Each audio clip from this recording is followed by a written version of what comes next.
This sound advice clip focuses on the argument essay. The goal of the argument essay is to write a research-based argument that convinces readers of your stance on a subject.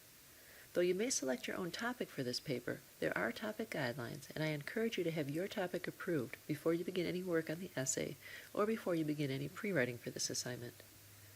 Remember, the focus of this essay is argument. This means that your topic, thesis, main ideas, and evidence must work in conjunction to convince your readers. The argument essay requires specific sections that must be labeled with appropriate headings. The first section will be an introduction. The introduction provides an overview of your topic and presents your stance on the subject. Your stance should be evident in your thesis statement. Next, include the background. This section should contain information that readers might need to know in order to understand your argument, such as any legal concerns surrounding the topic, the history of the topic, or any background on any related subtopics. Following the background section will be at least 3 key arguments to support your thesis. In these paragraphs, cite credible evidence from scholarly sources to support your claim. For instance, if you're arguing that marijuana should be legalized by the federal government, including only a statistic about how many people are believed to use marijuana isn't sufficient evidence. While this statistic can be useful in the context of your argument, it alone does not support your argument.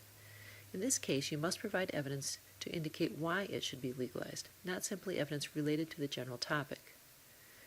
Please note that this topic is being used for illustration purposes only, and that marijuana legalization is not an acceptable topic for the final paper. The next section of your essay will include the counterargument or opposing view. Include evidence to support the opposition, but don't forget to include a rebuttal.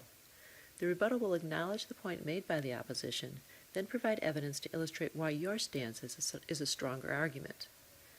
Wrap up your essay with 1 or 2 paragraphs to conclude your argument. See the written guidelines for more about these paragraphs and more about the required headings. A final note about research. The focus of this essay is scholarly research. This means that you can cite no more than 1 website.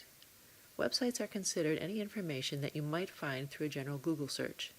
In this class, databases are not considered websites, so the majority of your sources may be cited from databases. As you conduct your research, select sources that are full text and are longer than just a few paragraphs. Also, don't cite any abstracts, as these are simply summaries. They are not complete articles. The essay must be cited through proper use of in-text citations and a work cited.